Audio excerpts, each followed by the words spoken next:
Vlog takeover muna tayo sa Lalabs Vlog. Ako nga pala si Bunso, ang misis ni Hello, ako si Ron. Ay Father's Day, so naisip ko na bigyan man lang ng konting surprise ang aking asawa dahil siya ay napakabuting ama at asawa para sa akin. Ngayon, nandito ako sa bilihan ng damit dahil ito ang favorite brand niya. So dito ako mamimili at titingnan ko kung ano yung bagay sa kanya. Pero dapat ang ating mapipili ay yung hindi naman masyadong kita ang kanyang tiyan dahil medyo lumalaki na nga eh. Siyempre dapat ang mapipili natin yung magugustuhan din nila para at least yung regalo natin yung magagamit nila, hindi yung itatabi lang nila. Ganun dapat. Nice! So ito ngayon, nakapili na ako na para sa kanya at pipili pa rin dapat ako diyan ng para kay kuya kasi bibigyan ko rin siya. Dahil isa rin siyang masipag at mabuting ama para sa kanyang mga anak. Yan. Tas dito parang wala naman ako mapili na para sa kanya. Tingin-tingin pa rin naman ako. Baka sakaling meron akong mahahanap para hindi na kami lumayo sa ibang tindahan. At yan, magbabayad na nga ako para makapunta kami sa ibang tindahan para doon mamimili na lang kami. So habang naglalakad nga tayo, alam nyo ba, dito, tumakas lang talaga ako. Hindi niya alam kasi ang hirap kasi ang hirap niyang bigyan ng surprise kasi hindi ako makalabas nang hindi siya kasama. So dito, tayo mga misis, pag gusto natin mag-surprise, takas-takas lang tayo. Oo, hindi natin magagawa yung mission natin pag hindi tayo tumakas, lalo na pag may mister tayo na talagang kailangan gusto lagi siya kasama. Oh, 'di ba? Ang hirap i-surprise yung mga ganong mister na hindi ko alam kung mahal niya ba ako talaga o naghihinala na siya sa akin. Ngayon mo sabihin sa akin, Lala, kung naghihinala ka ba sa akin o kung mahal mo ba talaga ako. Pero ito na nga. So, parang meron na ako napipili diyan para sa kuya ko. Kung ito na ba or kung tama ba yung size. Tsaka yan lagi ako nagtutupi tuwing namimili. Ugali ko na yun. Tuwing ako mamimili ng damit, nagtutupi ako. Siguro nahihiya ako na baka ako ang nagulo, no? Tapos pumunta na nga ako dito sa grocery store. So hinahanap ko kung ano yung mga pwede ko pang ilagay at isama sa aking mga pangregalo para sa kanya. So dito nga hinahanap ko kung nasaan ang mga alak. Yun nga natagpuan ko rin. So pumasok ako tapos lumabas ako ulit kasi nandun pala sa labas itong mga alak na to. Yan, mamimili na ako kung ano yung mga dapat kong ilagay. Kasi nga, alak na alak nga. Alak na alak tong si Mister. Palagi na lang alak, maya-maya pa. Katabi niya na yan sa kama, oh. At dito nga, talagang napag-isip-isip ko, ang hirap talagang magkuha ng camera. Pag isa ka lang, kasi nga, di ba, kapit ko yung camera, kapit ko yung lagayan, tapos kukuha ko ng alak. Diba parang pakaramdam ko, tapong ko na lang kaya ito lang. Huwag na lang kayang magregalo na. Pag hindi mo pa naman na-appreciate to lahat, hirap na hirap ako pag hindi talaga tapong ko to sa ulo mo. Pero syempre joke lang. Syempre mahal natin yung kaya nga natin ginagawa yung mga to. Pero talagang hirap na hirap ako kasi hindi ko rin alam kung paano ko to itatago. At hindi ko rin alam kung paano ko sasabihin sa kanya kung bakit ako umalis ng bahay. Kasi nga tumakas lang ako, diba? So paano ba yan, Batman? Ikaw na muna ulit mong bahala. At sa pagkakataon nga na to, iniisip ko talaga kung saan ko siya ilalagay. Kung paano ko siya madadala nang hindi niya nakikita. Kung paano ko siya aayusin nang hindi niya nalalaman. At ito pa ang sabi ng bantay sa akin, alak na alak daw ako. Napagkamalang patuloy akong lasinggera sa babae kong to at sa liit kong tao. Nang dahil doon, so sinabi ni ate, lumipat na lang ako dito sa pang shave. At alam niyo ba kung para saan to? Kung saan to gagamitin ni Mister. Siyempre, para sa kanyang bigote. Para saan pa ba? Wag green-minded. Mahirap yan. Pili-pili lang ako dito. Tapos pagkatapos niya, nagbayad na rin naman ako. Tapos, dumaan lang ako dito sa bilihan ng ice cream. Abocadaria. Kasi simula nung natikman ko to once, parang ang sarap niya ng ulit-ulitin pero hindi mo talaga kayang ulit-ulitin. Dahil may kamahalan nga siya pero masarap naman talaga. Tapos, ito na nga, umpisahan ko na kung paano ko i-design yung mga pambigay ko para sa kanya. Kaya yan, ito, yung mga pinamili ko. At yung iba diyan na gamit ay galing sa Shopee or sa TikTok. Tapos, inisa-isa ko lang siya ng checkout para dumating siya nang hindi nalalaman ni Mister kung ano yun. So, hindi naman siya mapagkalkal sa mga orders ko sa online. Kaya siguro napagtagumpayan ko naman kahit papaano yung mga gusto kong gawin para sa araw na to. Kasi talagang pinaghandaan ko siya. Hindi lang halata. Kasama ko dyan ang aking anak. Siguro mga around 3 to 4 a.m. na to. Basta para sa'yo kahit magpuyat ako, Diyas. Pero tunay yun, ito talaga yung love language ko. Kasi hindi naman ako ganun ka-sweet. Hindi rin ako ganun kasipag. Basta ang alam ko lang, lagi akong galit. Basta ang alam ko lang, sa ganitong bagay ko na ipakita at naiparamdam yung pagmamahal ko para sa mga taong mahal ko. Hindi naman ito yung first time na gumawa ako ng mga pa-surprise na ganito. Nakagawa na rin naman ako dati ng Malibu para kay Lola at saka para dun sa pamangkin ko. Basta gusto ko lang, ako lang yung gumagawa. Hindi man perfect, hindi man maganda, pero tipid. At alam nyo bang ang hirap kong gumalaw nitong mga panahon na to kasi hindi ko alam kung magigising ba si Mister.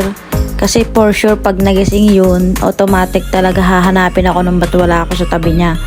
Tapos, pag sumilip siya dito sa kwarto ni EJ ng anak namin, edi malalaman niya yung ginagawa namin. 'Di ba? Hindi na surprise yun. Tapos yung lobo na yan na nabili ko sa Shopee na yan, hindi pa lumobo ng maayos kasi wala nga kami nung pang-pump para sa palobo. Hinipin ko na lang siya ng hinipan hanggang sa yun, nakuha ko rin. Palagay ko dyan sa paglobo na yan, nabawasan ako ng mga 5 kilo. Kaya palagay ko, sexy na ako ulit. Ito na nga, sinasalansan ko na yung mga binili ko, na hirap ako. Tinitingnan ko kung saan siya mas bagay para mapagkasya ko siya. Kasi parang medyo na parami yung bili ko ng alak. Parang palagay ko magkakasakit na siya sa atay. At inunti-unti ko pa ang paglalagay niyang papel na yan. Tapos, alam nyo ba, bandang huli, ilalahat ko rin yan. Pero kidding aside, alam nyo, hindi lang naman dapat tayong mga misis or tayong mga babae ang nabibigyan ng gift or mga flowers. Kasi, dapat tayong mga nanay, tayong mga babae din ay nakakapagbigay ng ganun sa mga lalaki or sa mga mister natin, sa mga boyfriend natin para mas maramdaman na importante din sila sa atin. Dapat pakiligin din natin sila the way na gusto natin na pakiligin nila tayo. Lalo na dun sa mga partner natin na masisipag, na kumakayod araw-araw para sa ating pamilya. Tapos, umiintindi pa sila sa mga moods natin. Hindi naman siguro masama na tayo naman yung mag-give back sa kanila. Na tayo naman yung magpakilig sa kanila. Na tayo naman yung umintindi sa kanila. Kahit tuwing Father's Day lang. Dahil alam naman natin tayong mga babae, mga maaano yung mga mood natin. Kahit tayo hindi natin maintindihan. Hindi natin maipaliwanag sa kanila kung paano yung mood na nangyayari sa isipan natin. Hindi naman siguro makakabawa sa pagka-Disney princess nating mga babae ang magbigay din tayo ng kasiyahan sa mga lalaki. Basta ako, ito yung love language ko. Hanggang may kaya akong ibigay, hanggang kaya kong ibigay, hanggang may pera ako, ibibigay ko yun sa'yo. Kasi, ito yung love language ko. Dito ako masaya. Masaya ako pag nakakapagbigay ako. At ito na nga yung aming nagawa ng anak ko. Tulong kami dyan dalawa. Tapos pinagtimpla ko na rin siya ng kape para pagising niya, gigisingin ko na lang siya, may kape na. Diba ang sweet ko ngayong araw na to?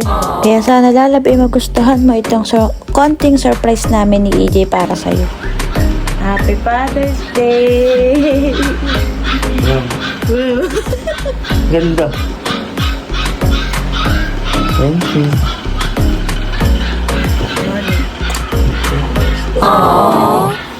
May nailaw pa.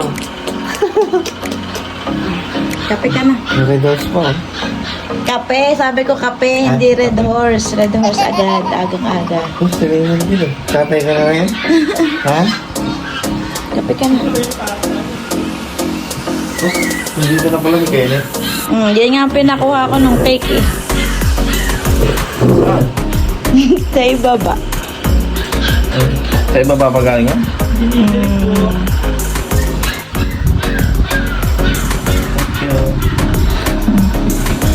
Oh, hindi yan.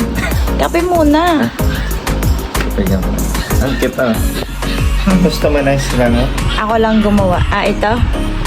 No, Ito, ikaw. ako. Ganda no ba? Tsaka si EJ ito. Ito daw bigay sa'yo ni EJ. Flowers. Ginawa niya yung kagabi.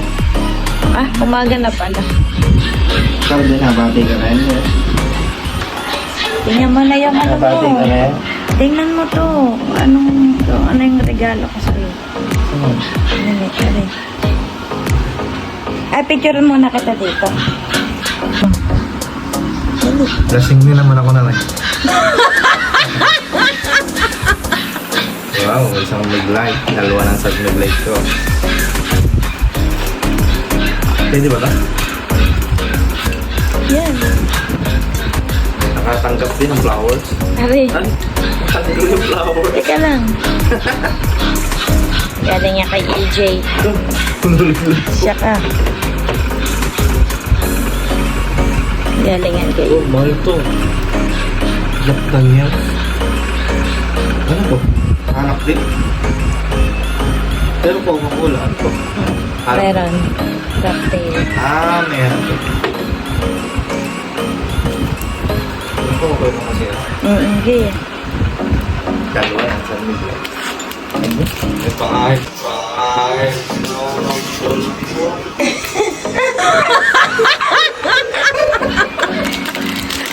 Joke pala. Pangahit na. Para hindi masakit. Yung isang pinakagusto ko na ano. Ayun. Hindi mo nalagay. Doon nalagay. Yun, ano?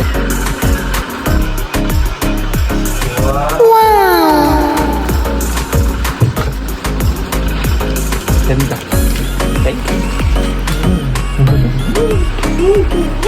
Happy ka?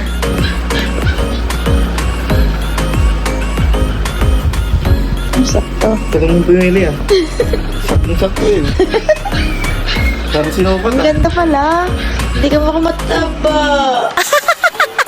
Ay. Picture. Oo nga. Ang galing. Dito ka.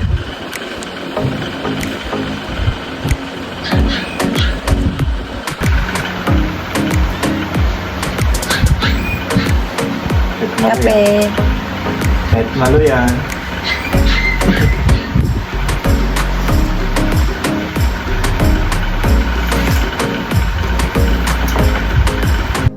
At yun nga, mukhang nagustuhan naman nga ni Mr. ang aming pa-surprise. At dun sa box na ginamit ko doon sa kanya, dito ko na lang din ilalagay yung gift ko para kay kuya. At sana naman ay magustuhan niya rin dahil pag masaya sila, masaya na rin ako. Kaya yan, isinalansan ko na dyan. Tapos nilagyan ko na din ng alak dahil pag may alak, walang ganon. Tapos nilagyan ko na din dyan yung ilaw. Nirecycle ko na lang din yung mga pinaglalagay ko dun sa surprise natin para kay Mister. Tapos yan, nilagyan ko na lang din para maganda naman pagkabukas niya. O yan, tinry ko pa. Ayos naman, nagana naman siya. Tapos, dapat sasarhan ko na siya. Kaso may naisip pa akong ilagay. Parang may kulang. Kasi naisip ko nga nabigyan din ng sulat si kuya. Kaya yan, nagsulat muna ako ng mga gusto kong sabihin sa kanya. Sana ay maiyak siya. Kasi yun ang gusto ko, na pag may nagbabasa ng sulat ay yung naiyak. Ito ay konting appreciation letter lang naman para sa kanya. Dahil alam kong isa siyang mabuting ama. At talagang maalaga din siya pati na rin sa kapatid ko. At yan nga, natapos ko rin ang aking sulat para sa'yo kuya. Ang haba no. Kulang pa nga dapat yan, dapat 2 page yan eh. At yan, tinupi ko na rin. Tapos parang ang lakas makamatanda nung smile before you open. Parang katulad nung elementary days. Yan, sinukso ko na dyan. Tapos saka ko sinarhan. Siyempre, isasara mo. Saka natin itatali para hindi masilip. Para hindi makita. Para hindi maghinala kung ano nasa loob. Habang ako'y sinusubuan ng aking Mr. Pagkakalambing. At ito na nga ang finished product. Fast forward na tayo, bigla tayo nasa ilog na. Panoorin nyo na lang sa iba naming vlog kung paano kami nakarating sa ilog ha. Dito ko na nga sisimulan na surprise ang aking kuya. Hindi niya alam na meron akong pagganito para sa kanya. Yan pakita.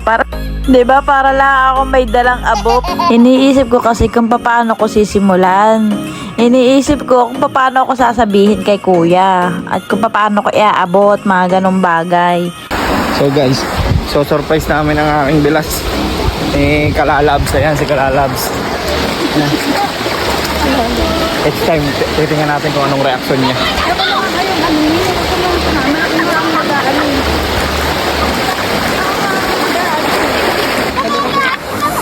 Kuya! Oh! Para sa'yo! Ang laban! Para sa'yo! Laban na pala! Natapos na daw pala. Thank you! Ano kaya, ice cream? Kasi na ngayon. Natapos sa mukha, ano? Ang pangalan. Ay, teka lang, hindi nakailaw. Ayan. Ay, thank you. Wala, ang galing na ilaw! Favorite niya yan. Bubo? Tubo. Wow! Favorite ko nga pala, tunay pala.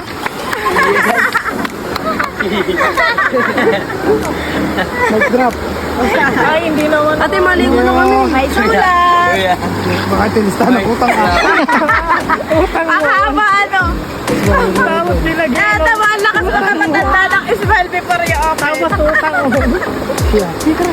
Babang Basahin mo ng ayos. utang mo nga pala to. Basahin mo. Sabi mo na dyan. Sabi mo na Smile before you open. Smile mo na. Smile daw muna before you open. Parang ano eh, sulat Tapos sa... English. Ganito man din ang sulat sa ano, pag makahingi ng solicitation, solicit agad ng mga ganito. May smile before you open. Isip nyo? Saan mo? Kuya, bakit yan? Allah! Yan. Ay, silent rin. Nakabidyo, tapos hindi. Wala.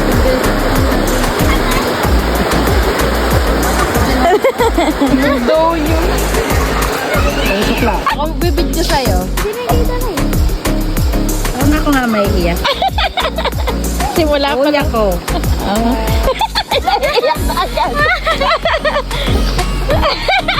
Ayaw ko pala. Kuya nila. Happy Father's Day sa'yo, kuya. Alam kong lagi kang masaya dahil kasama mo kaming pamilya mo. Grateful ako na ikaw ang kuya ko. Solid. Salamat kasi alam ko kung gaano mo kamahal ang ate ko. Oy! At ang mga pamangkin ko, pati na rin ang anak ko. EJ, naanak rin ang turing mo. Alam ko rin ang hirap at pagod mo para sa pamilya mo. Hindi na para sabihin ka pa na magsipag kasi sobra ka na dun. Salamat din sa pagtanggap. Sa akin kahit maldita ako kasi wala ka naman na choice. Ha ha ha. PS. Hindi sa akin nagmana si Yamin ha. Ha ha ha. No, one and only kuya. I have no choice na rin naman ha. Mahal kita kuya. Salamat sa pagmamahal sa amin lahat. Bunso. Sana all. Before. Hindi na smile before you open eh. Ano na to eh. At hanggang dito na lang. Salamat po sa panonood. I-follow nyo na lang. Okay na yon. Salamat. Bye-bye.